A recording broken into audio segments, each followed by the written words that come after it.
అనుకుంటున్నాం. బాగానే ఉందనుకుంటున్నారు. ఏ విధంగా అంటారండి? ఏ విధంగా జనాన్ని ఇబ్బంది పెడతా. జనాన్ని ఇబ్బంది పెడుతున్నారు. ఏ విధమైన ఇబ్బందులు పెడుతున్నారండి? వాళ్ళు వచ్చిన తర్వాత అంతా సుభిక్షంగా ఉందనేసి ఇళ్ల కాడికి బియ్యం తీసుకొచ్చేస్తుంటే దాన్ని ఎత్తిస్తాడు. ఇప్పుడు జనం అంతా మాబోటోళ్ళు ముసలోళ్ళకి ఎవరుగా మరి బియ్యం ఎత్తున్నాడు కదా జగన్.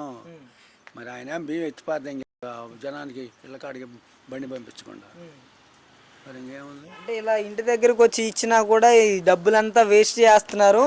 అటు ఇంటి దగ్గరికి ఇవ్వకపోయినా అక్కడికి వెళ్ళైనా అందరు తెచ్చుకుంటారనేసి అంటున్నారు కదా. ఆడి తెచ్చుకుంటే మాత్రం బియ్యం వాళ్ళు కొనకుండా ఉంటే అమ్మరీళ్ళు వాళ్ళు కొంటుంటే ఎందుకు అమ్ముతా ఇయ్యరు రైతులు.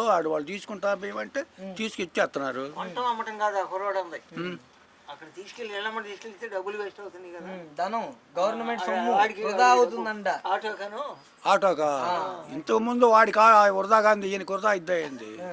జగన్కి వృధా కాలేదా? ఓకే. మరి సూపర్ 6 పరిస్థితి ఏంటి అంటారు? సూపర్ 6 లేదు, గుడ్ 6 లేదు. ఇంతవరకు అమల్లోకి రాకపోతే ఇంక సూపర్ 6 ఏముంటుంది నా బందా? ఏమి లేదయ్యా. ఈయన ఇంత ముందు ఎట్టయితే అబద్ధాలు ఆడాడో ఇప్పుడు కూడా అంతా అబద్ధాలే. ఏమి లేదు ఆడ, ఏమీ జరగదు. మా తప్పులు మాకు తప్పవు. మరి పట్టణాల్లో ఎట్టుంటుందో కానీ పల్లెల్లో మాత్రం ఏమి ఉపయోగం లేదు. రెడ్ బుక్ పరిస్థితి ఏంటి అసలుకి? ఎలా కొనసాగుతుంది? రెడ్ బుక్ రాజ్యాంగం జరుగుతుంది అసలుకి ఆంధ్రాలో? ఈ రెడ్ బుక్ అంటే ఏంది? నారా లోకేష్ గారు రెడ్ బుక్ చూపించారు కదా. రెడ్ బుక్ని చూస్తే వైసీపీ వాళ్ళకి భయం పట్టుకుంది అంటున్నారు. ఎవడు భయాలు ఆడుకుంటే అంతకుముందు వాడు భయపడలా, వాడు పారిపోలా. ఇది అంతే. ఎవడు టైం వచ్చినప్పుడు వాడు చేస్తాడు. దాని గురించి చెప్పుకునేది ఏముంది? ఇక్కడ అసలు ఆ సమస్య తెలియదు. ఫైనల్ గా అమ్మఒడి పథకం అందరికి వచ్చింది అంటున్నారు కదండి. మరి ఇప్పుడు 3 స్టెప్పులుగా పెట్టారు. వందనం, తల్లి వందనమే కదా. తల్లి వందనం ఇప్పుడు రకరకాలుగా ఇన్వెస్టింగ్ జరుగుతున్నాయి. ఇది 300 కరెంటు బిల్లు ఉండేవాడు క్యాన్సిల్ అంట. అదే 300 యూనిట్లు, 300 యూనిట్లు, 300 యూనిట్లు ఉంటే వాళ్ళకి ఇయరంట. ఇక ఇంట్లో కరెంట్ లేకుండా బుడ్లు పెట్టిన వాళ్ళకి ఆయన ఇచ్చేది. కరెంట్ అసలు కరెంట్ ఈకుండా ఆపేయి.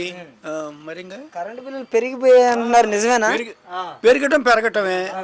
వాడకుంది కాబట్టి పెంచాడు, దానికి తప్పలేదు. ఇది రేట్లు కరెంట్ బిల్ రేట్లు పెంచారు కదా.